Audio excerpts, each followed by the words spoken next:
Well, thank you for joining us once again. Welcome to Grace. We've covered quite a distance in our journey through the Bible, having finally arrived at the four gospel accounts a week or so ago.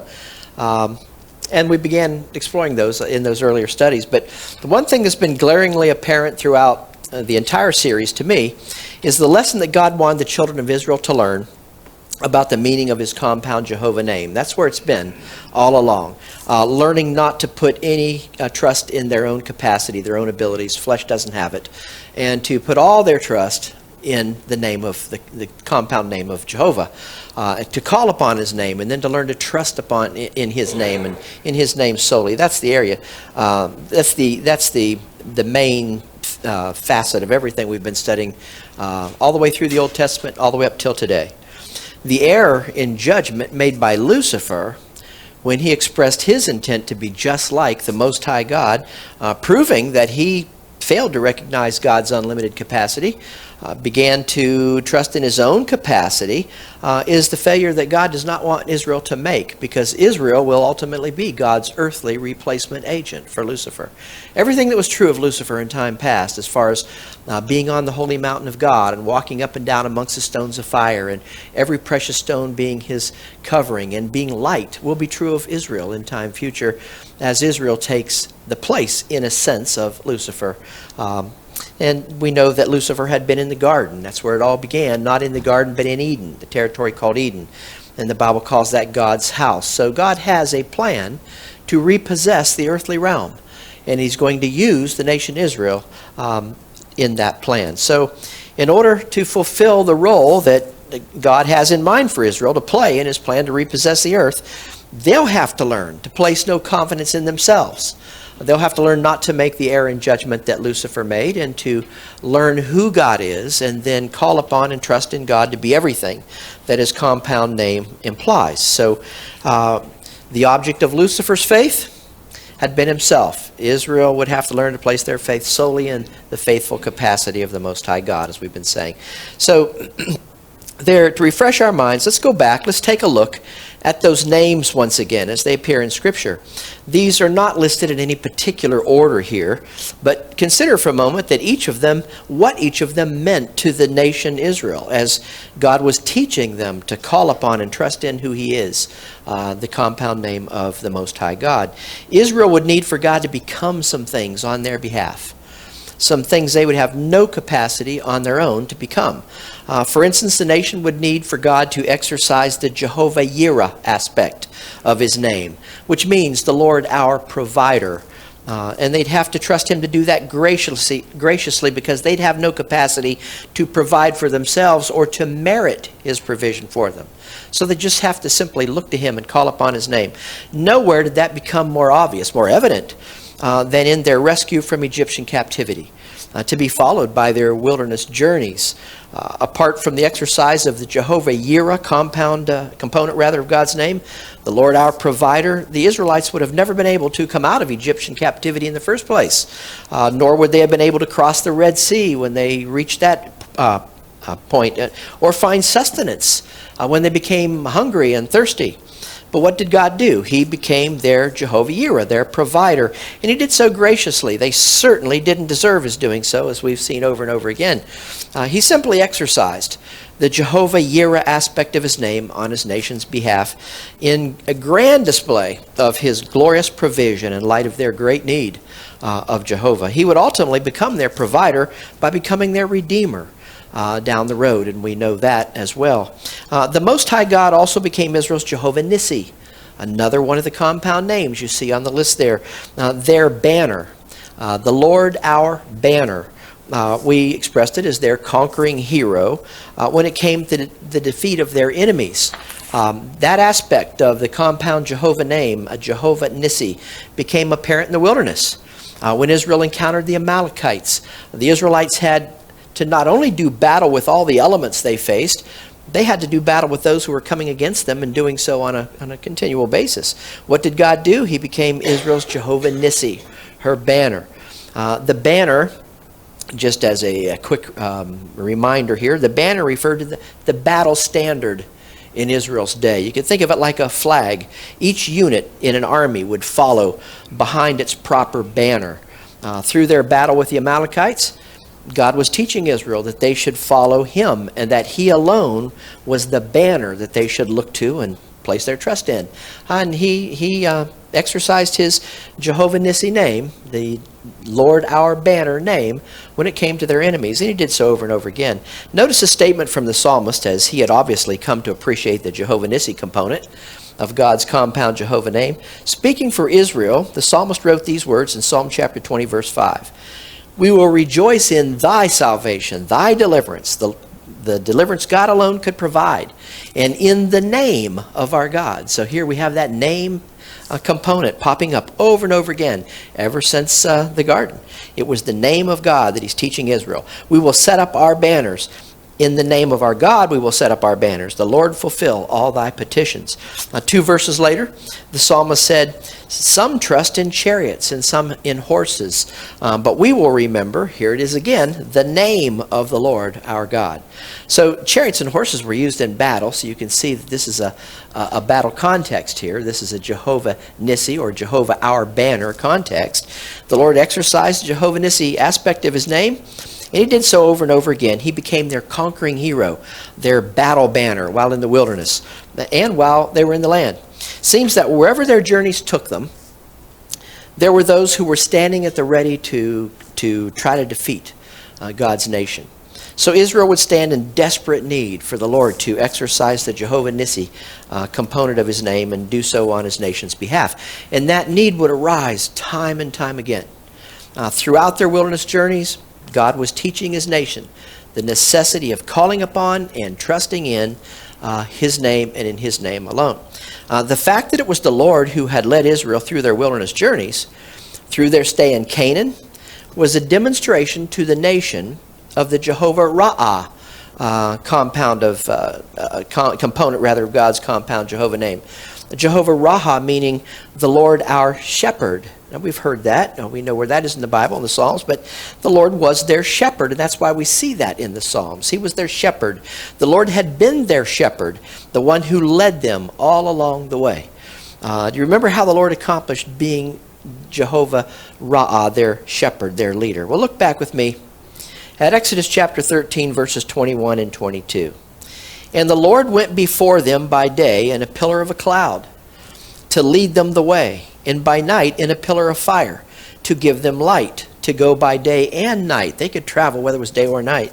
He took not away the pillar of the cloud by day, nor did he take away the pillar of fire by night from before the people. So they knew he was there. They knew he was their Jehovah Shammah. He was with them.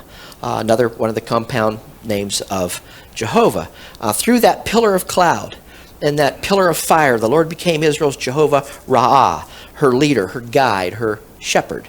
And as evidenced by this depiction that I'm giving you of those two pillars, the Most High God went beyond the exercise of his name on behalf of his nation. He allowed the children of Israel to see his name as he put his name into operation. The children of Israel would have been able to legitimately say, they could have pointed to those pillars and said, that is a God thing.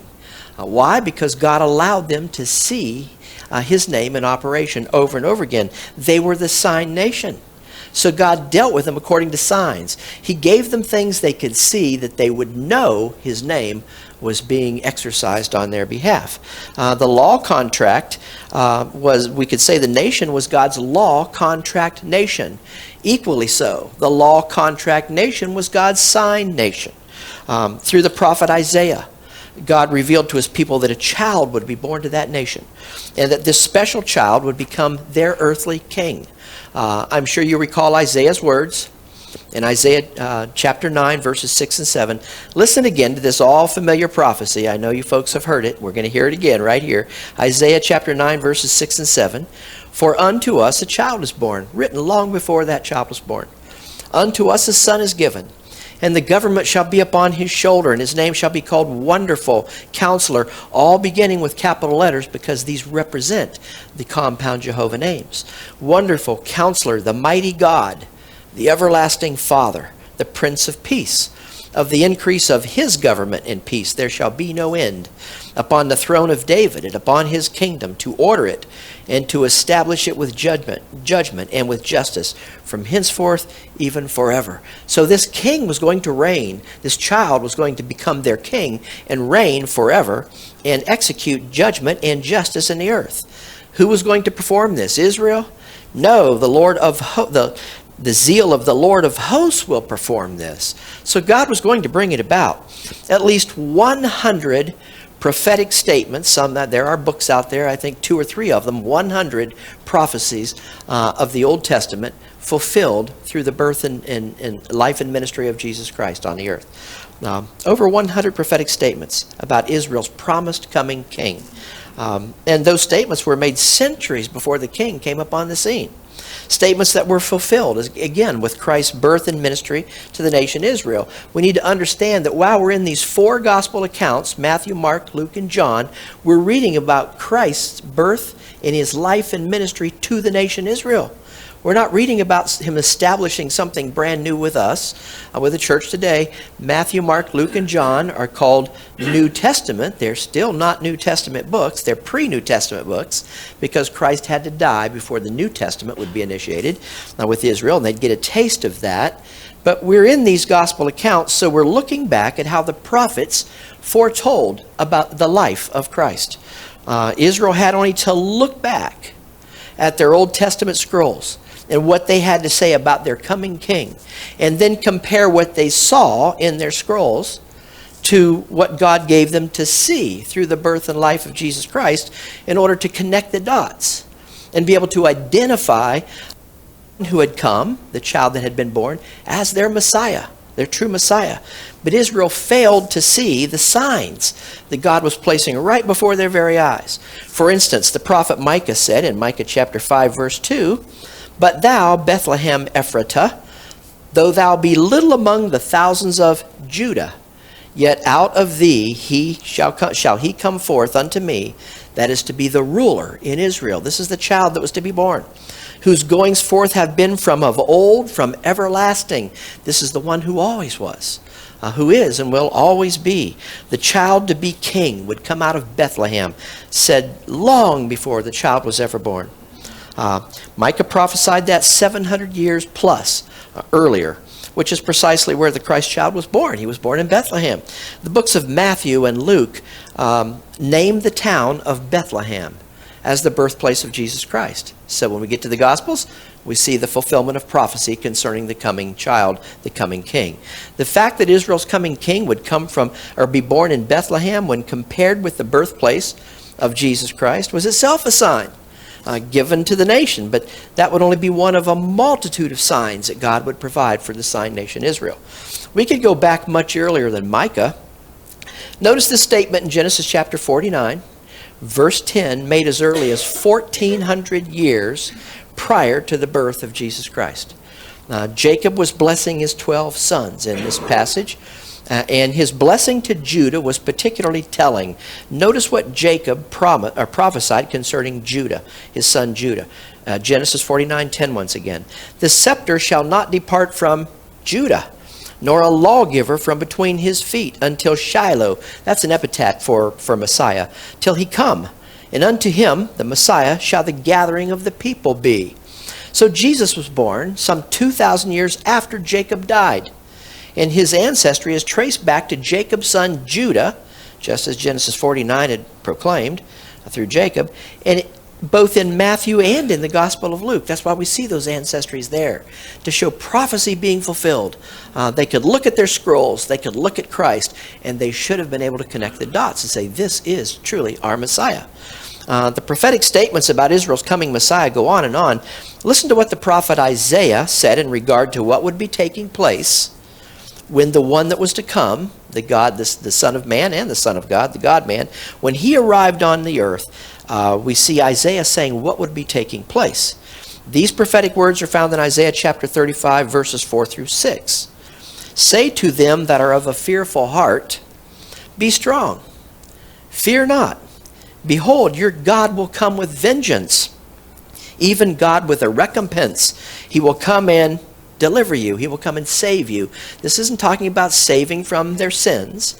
This is talking about delivering them. When you come across that word save or salvation in your Bible, make sure you know the context. It's not always from deliverance from sins. They could be delivered from a number of things, and they could be delivered from their enemies. The statement that Israel's God would come with a vengeance speaks to the fact that the Lord would be their Jehovah Nissi. Here's the name again. Their banner and the one who would avenge Israel's cause with her enemies. The Lord would do that.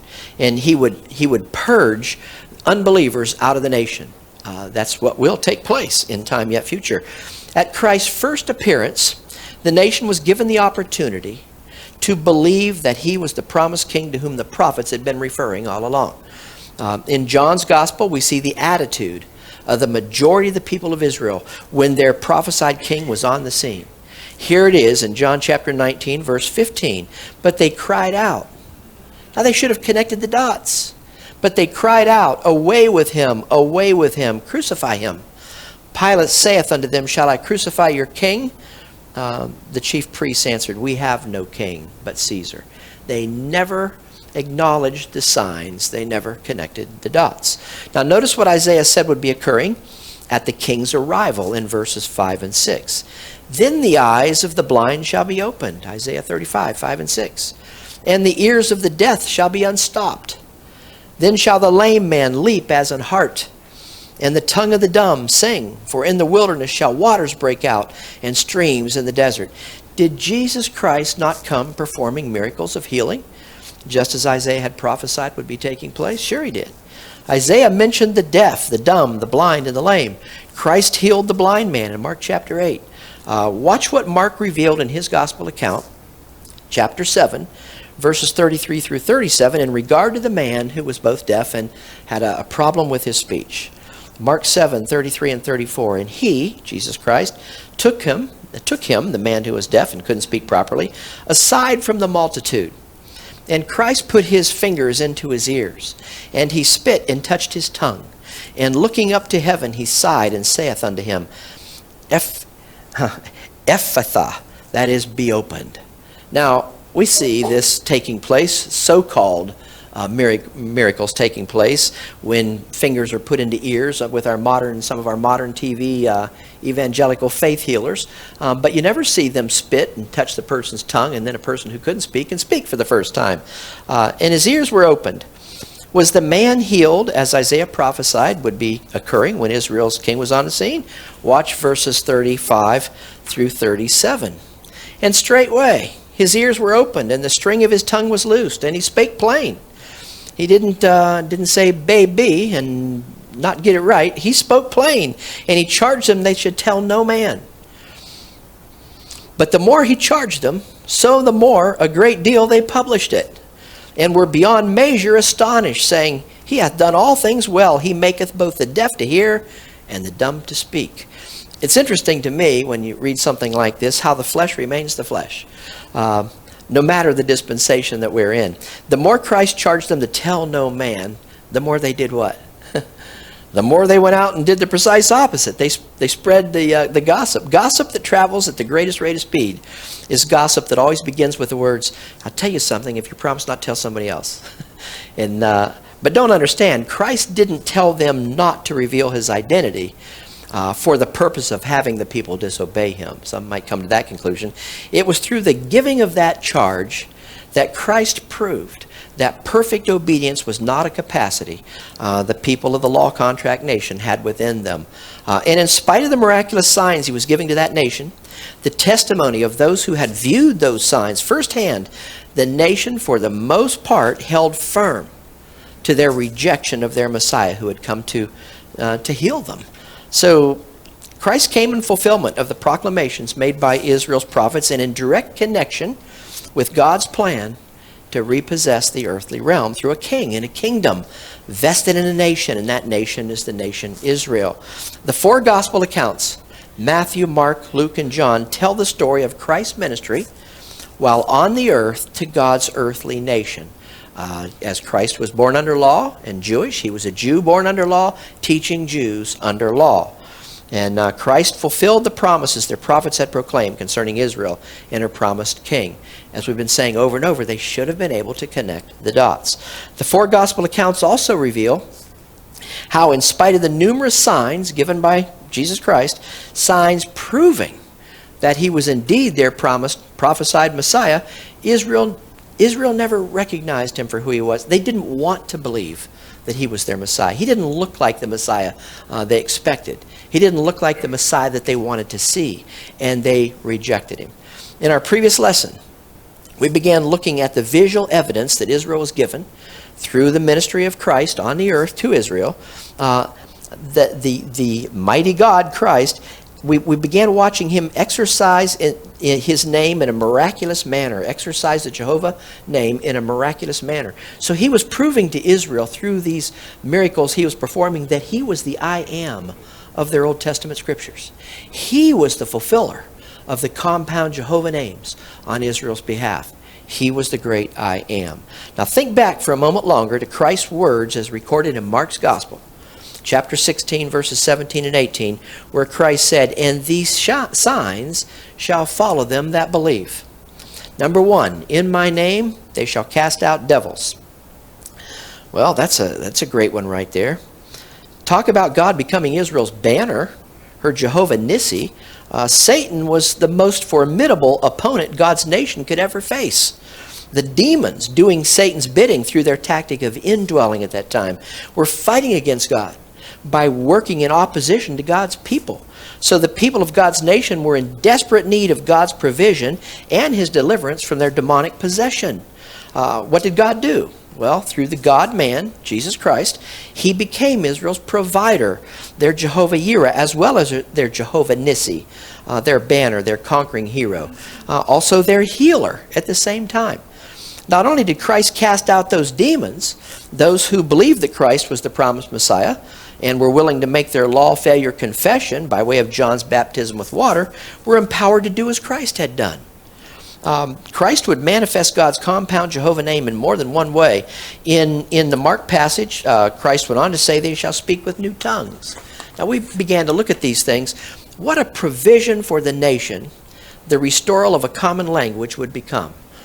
Restoring a common tongue or language was necessary for the Jews who had been living in those outlying areas and who were speaking only the language of the area in which they lived.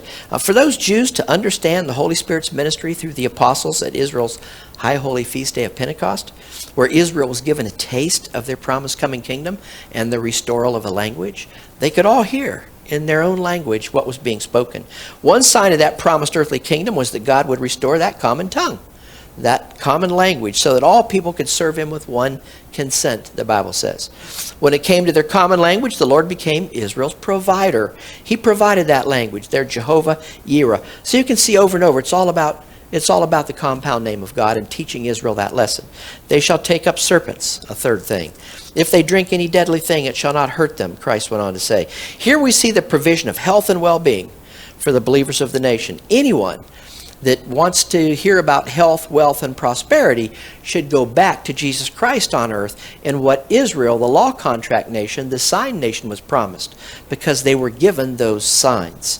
But notice the fifth sign revealed by Jesus Christ to show the nation Israel that their promised earthly kingdom was lying right at their doorstep. The king was among them. Sign number 5 was that they shall lay hands on the sick. They might, should, could. What's it say? They shall recover. Quite different from what we see in our day. Christ came healing the sick. Christ came giving Israel a most vivid demonstration of the Jehovah Rapha aspect of God's compound Jehovah name. The Lord is our healer, Israel could say.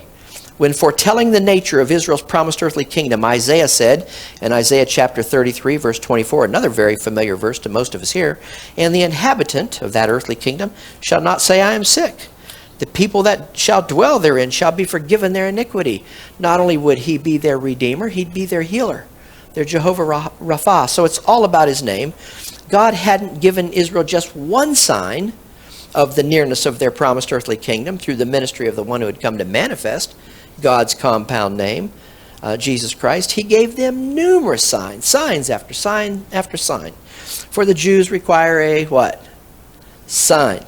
Paul said in 1 Corinthians chapter 1, verse 22, and God gave them a sign. The Jews require a sign. God gave them signs. Israel's not only the law contract nation, as we've been saying, they were also God's sign nation. God has had no other sign nation. There is no other sign nation but the nation Israel. So the evidence of that's a God thing, Israel could legitimately say. It's being said today, and God's being accused of things he's not doing. He's being credited with things he has nothing to do with. So, we need to understand what's happening and why. Physical healing was a sign, not only of the presence of Israel's promised king, but of the nearness of Israel's promised earthly kingdom. The gospel accounts are jam-packed with the fulfillments of prophecy that came through the earthly ministry of Jesus Christ to the sign nation, Israel. It was just as the prophet Isaiah had foretold in Isaiah chapter 53, verse 4, where Isaiah said, surely he hath borne our griefs and carried our sorrows. Yet we did esteem him stricken, smitten of God, and afflicted. What a sign of the Messiah Israel had been given when Isaiah's words began to ring true during Christ's earthly ministry to Israel, as relayed in Matthew's Gospel, chapter 8, verses 16 and 17. When the even was come, they brought unto him many that were possessed with devils. So here we have it all over again. And he cast out the spirits with his word, and he healed how many?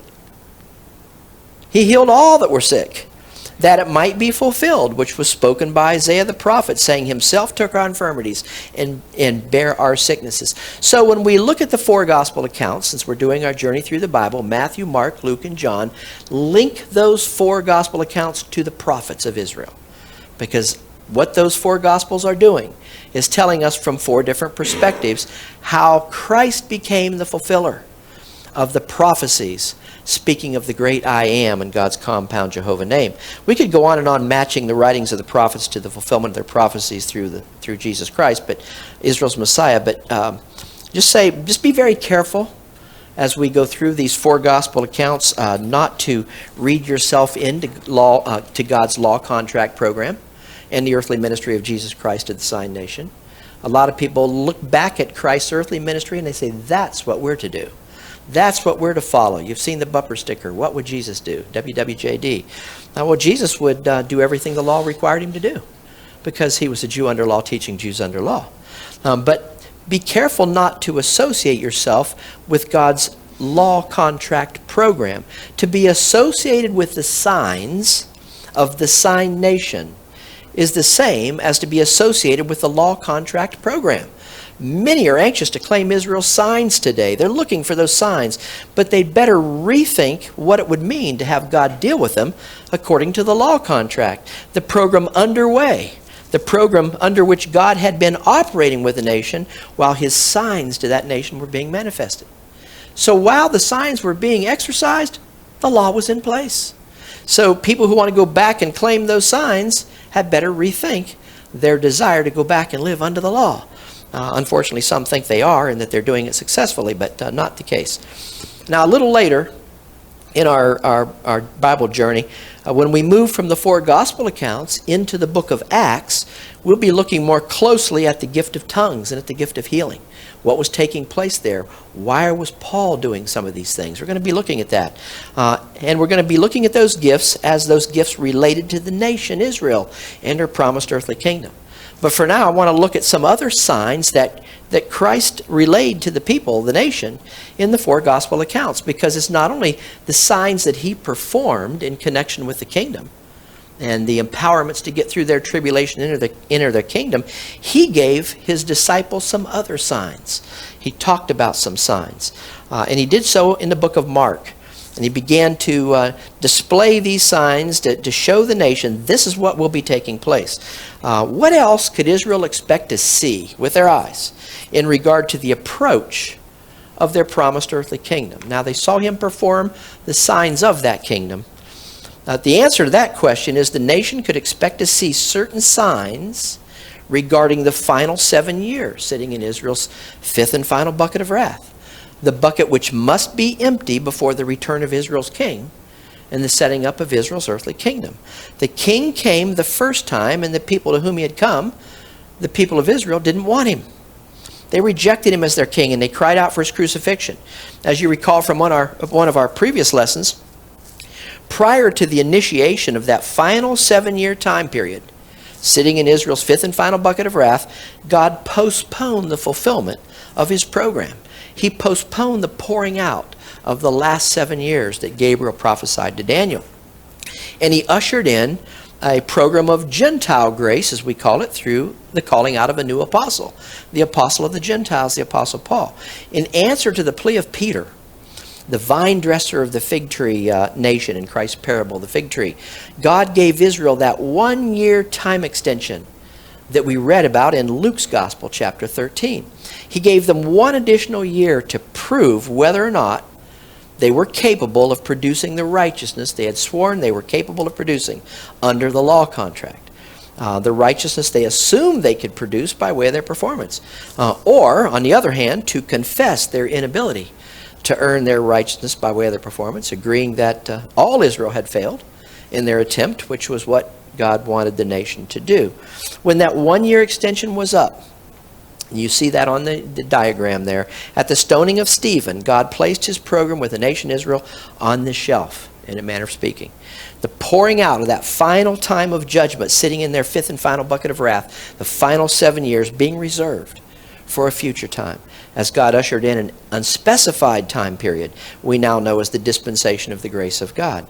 It would be a dispensation of Gentile grace during which God would recognize no national distinctions whatsoever. The present dispensation is not about God's law contract nation, nor is it about the signs Christ was giving that nation, nor is it about John's baptism with water in connection with Israel's law failure confession. This program of Gentile grace is about what God is doing in light of Israel's national refusal to make their law failure confession. Confession the nation will indeed one day make. We need to understand that God did not bring the unbelieving Gentiles up to the level of the nation Israel had previously enjoyed as being the children with whom God was dealing. He cast the unbelieving Israel down to the level of the Gentiles he had previously cast aside due to their reprobate thinking, so that God could have mercy on all during this grace dispensation. The program of God that's in place today is not about God's plan or purpose to repossess the earthly realm through a special nation that would become a peculiar treasure unto him, a nation above every other nation on the earth, a holy nation, a kingdom of priests, due to their rise, according to prophecy. But it's about the fulfillment of God's plan to repossess the heavenly realm in light of Israel's fall, and according to what the Bible calls the mystery or the secret that God had been keeping regarding the special dispensation of Gentile grace. The people of God's earthly program knew nothing at all about this previously unrevealed program of Gentile grace. They had no idea it was coming. They only knew, according to Gabriel, 7 more years was sitting in their future before their king appeared on the scene.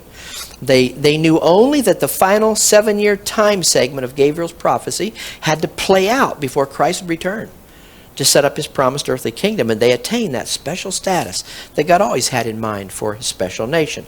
Christ performed the signs of the kingdom while he was on the earth. These signs were empowerments for Israel's upcoming period of tribulation, and signs pointing to the character of their upcoming kingdom. But how did Israel respond to the signs that God gave them once again? Those signs being displayed by the God-man, they rejected the one displaying them, and they cried out for his crucifixion. After Christ was crucified, rose again, he continued to preach to Israel for 40 more days, after which he ascended into heaven. So in order to carry out his earthly kingship, Christ would need to return, would he not? He left, he ascended into heaven. But he would need to return to Israel to carry out what he said would be carried out. Since he had performed the signs demonstrating that he was indeed their promised Messiah, proving his identity as the I am of their Old Testament scriptures, while he was with them, would God give them signs, the sign nation, would he give the sign nation signs pertaining to their king's impending return to them? Yes, he would. The answer is yes. God filled Israel's program with signs. God's program with Israel is God's sign program. What signs would God give to the sign nation about their king's return to them after his ascension into heaven? The signs that Christ said the nation could expect to see in regard to their king's soon return are sitting in Matthew chapter 24. It's not about us. It's not about a rapture of a church today. This is about what Israel could expect to see. Christ would return to the earth at the conclusion of the final pouring out of the contents of bucket of wrath number 5. When we return to Gabriel's prophecy of the 70 weeks of years remaining in Israel's final bucket of wrath before the return of their king to set up the earthly kingdom, we see that when Israel's one-year extension had come to completion, only that final 7 years remained before the return of their Messiah. It's in Matthew chapter 24, verses 3 through 9, that Christ revealed what the nation could expect to see as the final portion of the 7-year period known as the tribulation moved toward its completion. Now, before we look at the specific signs Christ mentions, let's look back at what Israel's prophets had to say about this 7-year time period called Jacob's trouble in the Bible. It's the final 3.5 years of this 7-year tribulation period to which these prophecies relate, and more particularly the return of Jesus Christ that would come at the conclusion of the 3.5 years, known as the day of the Lord. There are many verses to which we could point, but we'll focus on just a few to show you what I'm talking about here. You'll recognize these prophecies from our previous studies. They relate to the day of the Lord and Christ's return to the earth. The prophet Amos, speaking of this troubling time, said these words in Amos chapter 5, verse 18, "Woe unto you." We'll do a word study on that word woe sometime. "Woe unto you that desire the day of the Lord. To what end is it for you? The day of the Lord is darkness and not light." Jeremiah, speaking of the same troubling time, said in Jeremiah chapter 30, verse 7, "Alas, for that day is great, so that none is like it. It is even the time of Jacob's trouble. But he shall be delivered out of that trouble." Daniel, pointing to this time of sorrow, said this in Daniel chapter 12 in the final portion of verse 1. "There shall be a time of trouble, such as never was since there was a nation, even to that same time. And at that time the people shall be delivered, every one that shall be found written in the book." Let's not forget the prophecy of Zephaniah. We've got to put that in here, because Zephaniah also spoke of the return of Israel's king. In chapter 1 of his book, verses 14, the prophet said, "The great day of the Lord is near. It is near and hasteth greatly, even the voice of the day of the Lord. The mighty man shall cry there bitterly." These are going to be Christ's opponents in that day. That day is a day of wrath, a day of trouble and distress, a day of wasteness and desolation, of darkness and gloominess, a day of clouds and thick darkness. Can you imagine the return of Jesus Christ and what it will be like when the King comes back on the earth with vengeance? If you've been listening to the words trouble, distress, wasteness, desolation, darkness, gloominess, a time of bitter crying, you can see that the theme resident in all those words is sorrow. It's sorrow. The return of Jesus Christ to the earth will be a time of sorrow to all the unbelievers of the earth. It'll be a time of Christ purging and avenging wrath, as we read earlier, against all those who will be rejecting him as the rightful monarch of the earth in that day. Now, as we move forward from the prophets to the time of Christ's ministry on the earth to Israel, Christ adds to the words of the prophets in Matthew chapter 24, where he reveals what the nation can expect to see as that day on Israel's horizon begins its approach. Notice the picture he painted for his disciples in Matthew chapter 24, beginning with verse 3. "And as he sat upon the Mount of Olives, the disciples came unto him privately, saying, Tell us, when shall these things be? And what shall be," what are they always seeking? "A sign. What shall be the sign of thy coming and the end of the world?" Now, we know that the word world is a translation of the Greek word aeon, meaning age. We're aware of that. But the idea here is that the end of the world, as the world had been operating through all the previous dispensations, and in accordance with the god of this world, Satan, the prince of the power of the air, the one who'd been working with all the might he could muster to usurp God's glory since the time of his rebellion in Eden, and the one who worked feverishly to resist God's use of the nation Israel in his plan to repossess this earthly realm.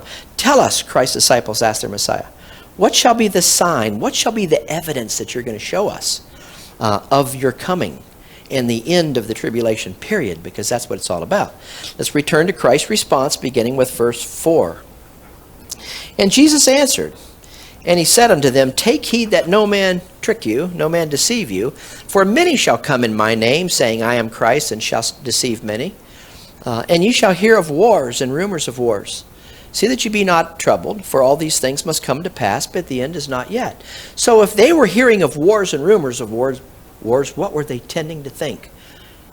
He's right here. It's on the horizon. What's being said today when we look around the world and see all these things taking place? Why it's so-called Christendom today saying, we must be at the very end. Well, we might very well be at the very end. Who knows? But we can't look at these things as they are signs, and we'll show that. The Jewish believers would be hearing things that would trouble them, all right, but not only would they be hearing troubling things, they'd also be seeing things that would cause them sorrow of heart. Back to Christ's words in verses 7 and 8. Matthew 24, for nation shall rise against nation, kingdom against kingdom. There shall be famines and pestilences and earthquakes in divers places. All these are the beginning of sorrows.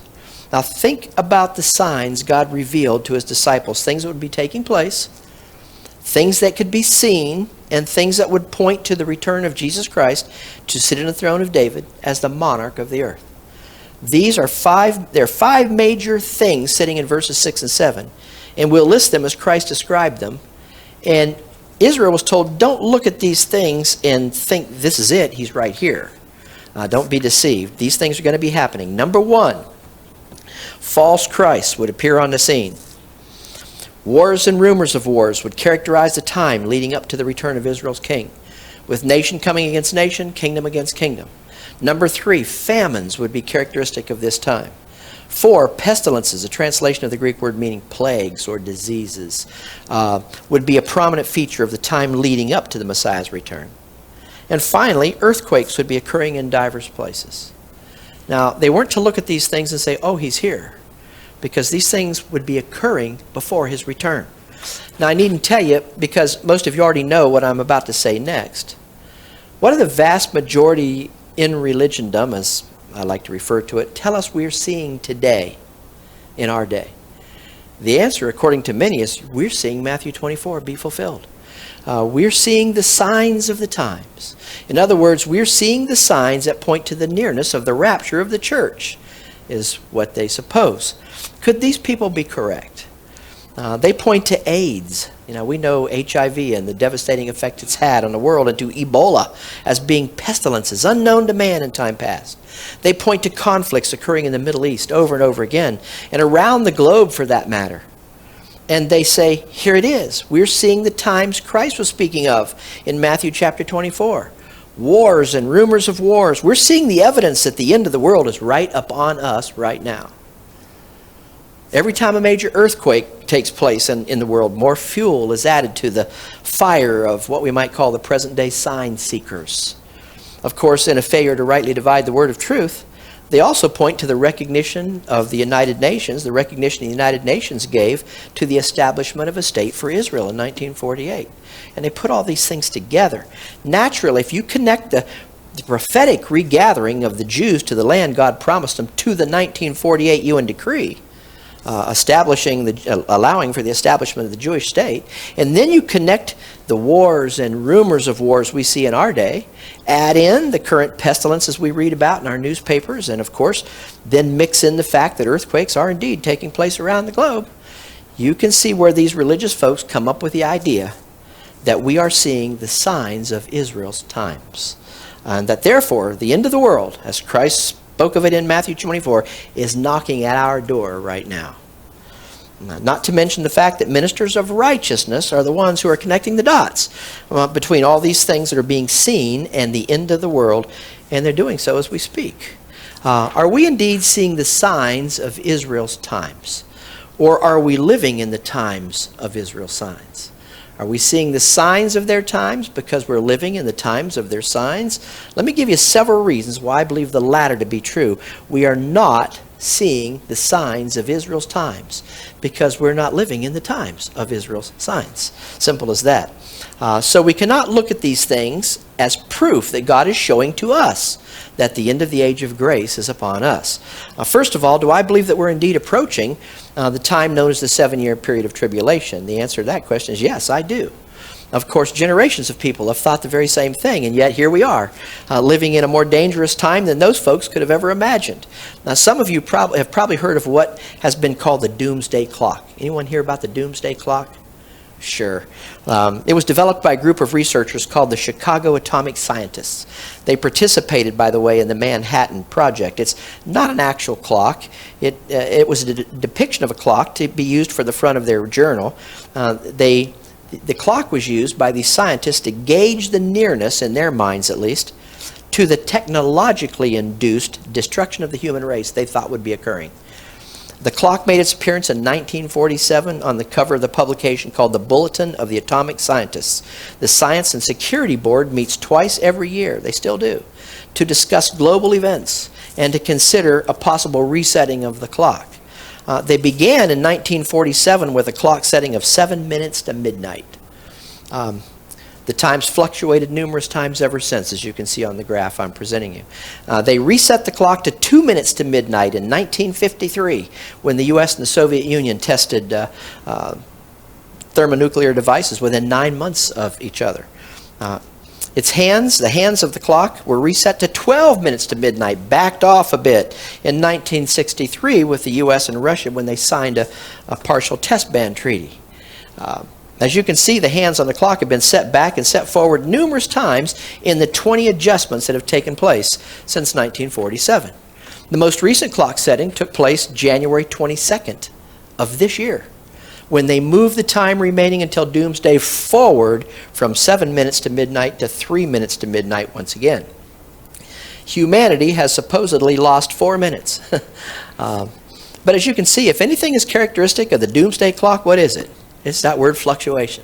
Up and down, backwards, forwards, backwards, forwards. Are we living in a dangerous world? Who would question that fact?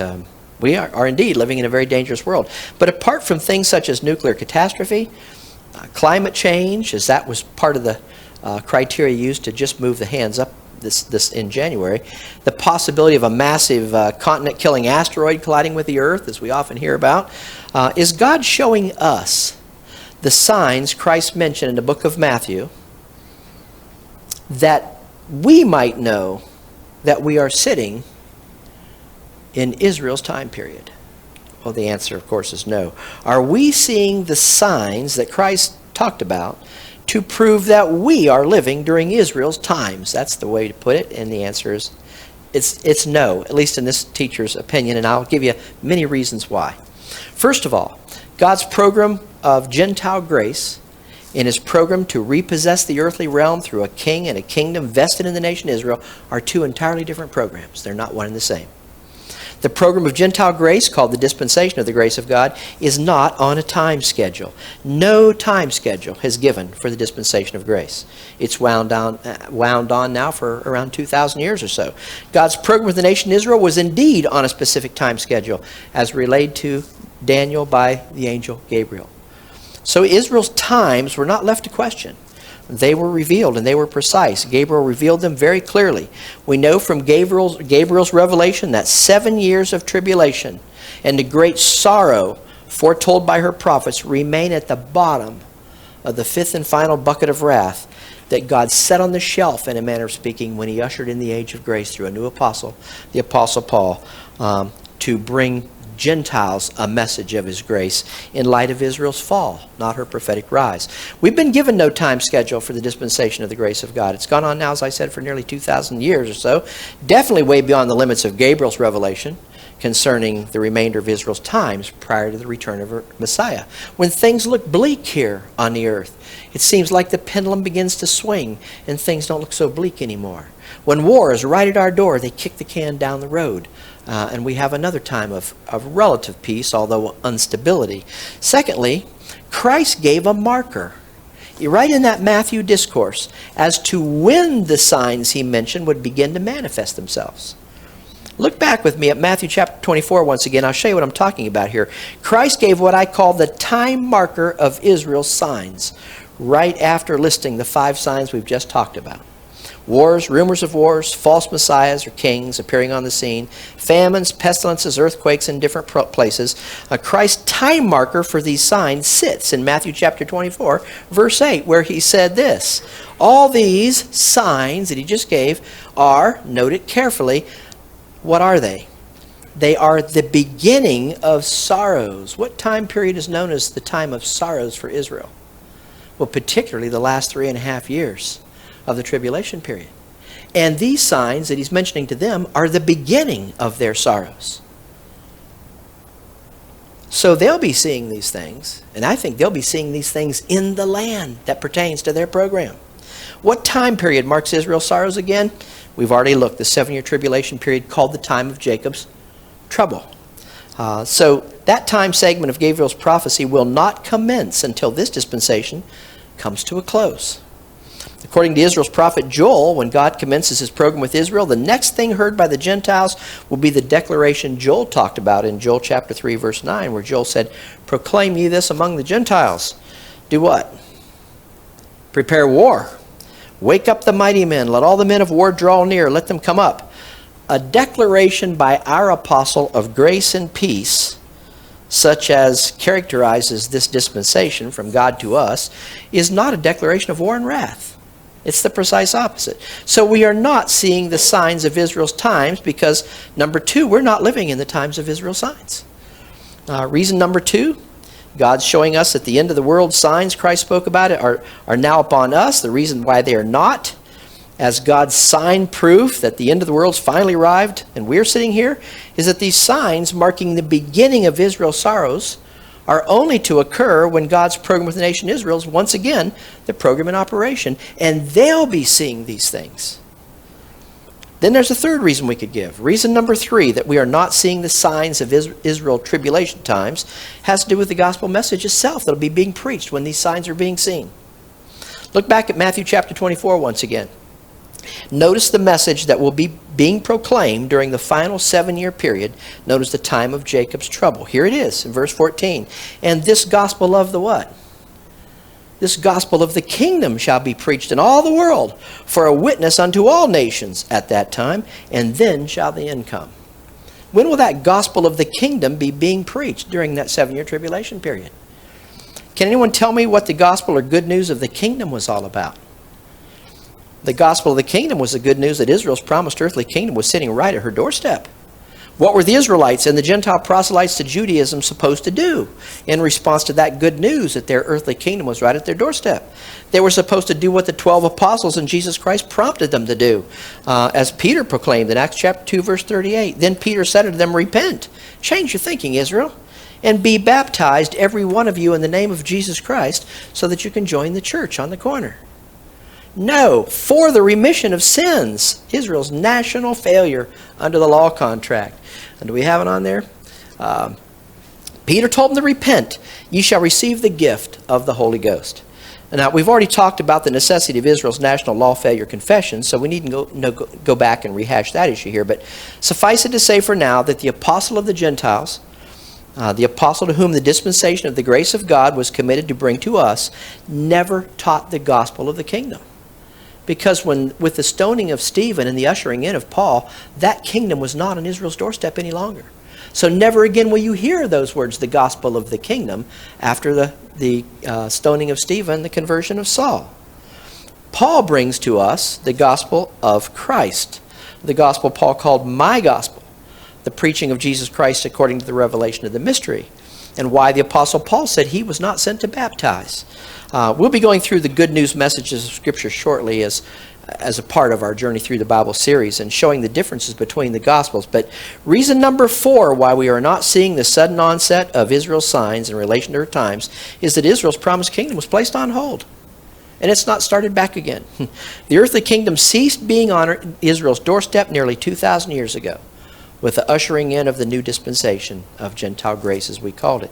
And we'll be seeing that more clearly as we continue our journey through the Bible. But how about those 5 signs once again?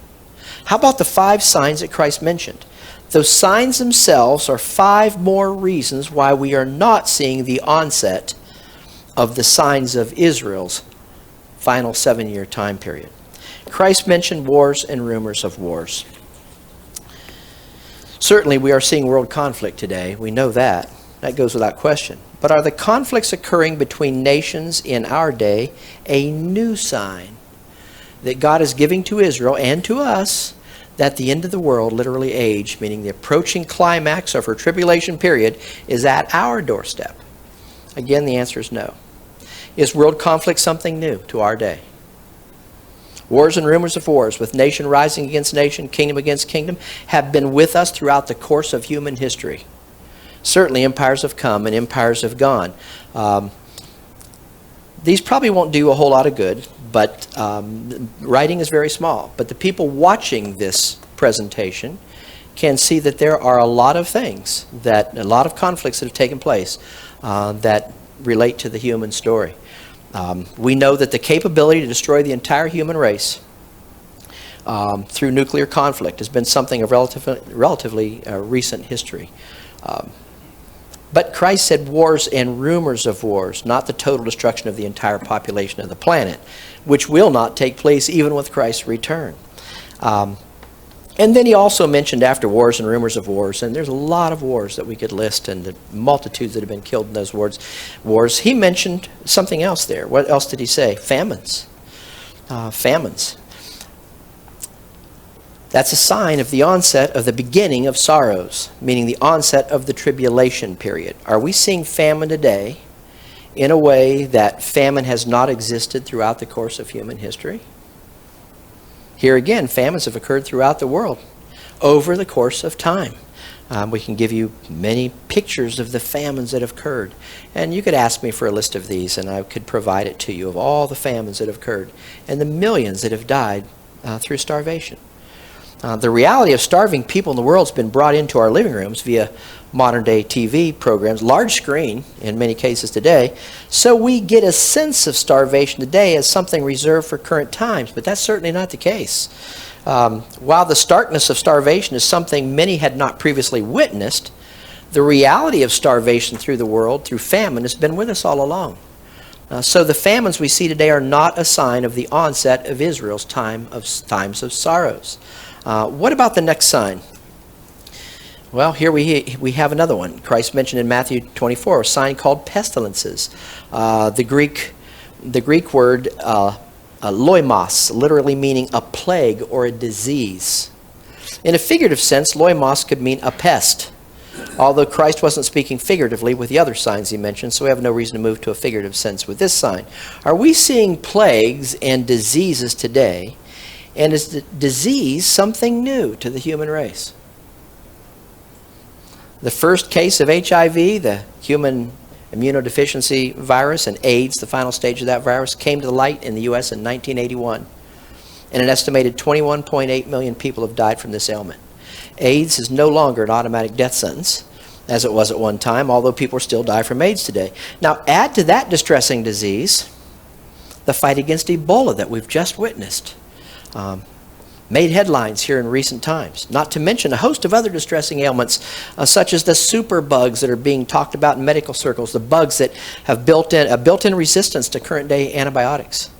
You can see why those looking for the signs of Israel's beginning of her sorrows are saying that God is now showing us those signs. But the fact is, diseases resulting in a multitude of deaths have been the bane of humankind throughout the history of mankind. Malaria remains one of the world's most devastating pandemics, we're told. It continues to infect as many as 500 million people every year. Malaria is resistant to drugs, and a dependable vaccine yet to be developed for malaria. There were over 1 million cases of the disease malaria during the American Civil War alone. But malaria didn't come upon the scene with the Civil War. It's considered to be, by many, to have been a factor in the decline and eventual fall of the Roman Empire. So we're not seeing anything new with what we're seeing disease-wise today. We're seeing new diseases come upon the scene, and then things being brought to light later on that help with those diseases, but they're nothing new. The Antonine Plague was a pandemic that ravaged the Roman Empire from 160 to 180 AD. We're going way back. It killed a quarter of all the people infected. Following that plague came the plague of Cyprian, that's said to have killed upwards of 5,000 people a day at the height of that plague. Cholera, said to have killed millions between 1860 and the early 1960s. Then there was also the bubonic plague, Black Death of history, Spanish flu that killed as many as 100 million people. So various strains of flu are not a new sign that we're at the beginning of Israel's sorrows. Not to mention mumps, measles, whooping cough. We could go on and on, couldn't we? Rubella, polio, pestilences, we've always had them and will no doubt continue to have them. But I believe Israel will be seeing them in a brand new light in her land at the beginning of her time of sorrows. When we understand that no time schedule is given for the dispensation of Gentile grace, and that we're not living in the times of Israel's signs, and that Israel's promised earthly kingdom continues to be on hold, and that the gospel message to be proclaimed during the beginning of their sorrows and onward is not the good news that we have of Christ's accomplishment today, but it's the fact that Israel's kingdom lies on her doorstep once again. Add that to the fact that the 5 signs mentioned by Jesus Christ to his disciples are not unfolding for the first time during our time. 5 false Christs have come and gone. 6 wars and rumors of wars are not new, with nation arising against nation, kingdom against kingdom. Famines are not new to our day, are they? Pestilences are nothing new. Earthquakes have been occurring since the time of the flood of the day of Noah. We have numerous reasons why we are not seeing the signs of Israel's beginning time of sorrow. The signs that Christ was referring to in Matthew chapter 24 regarding his program with Israel and what will be occurring in the land at the beginning of their time of sorrows. But the greatest reason of all why we are not seeing the signs of Israel's times, as those signs pertain to Gabriel's prophecy, to the final outpouring of Israel's 5th and final bucket of wrath, is given us by the Apostle Paul himself, the apostle of the Gentiles, in 2 Corinthians chapter 5, verse 7, where he states as clearly as he could possibly state it, "For we walk by" what? Faith, and not by what? Sight. We couldn't have a better picture there of what God is doing and how he's doing it today. He's not showing us the signs of the beginning of Israel's times of sorrow.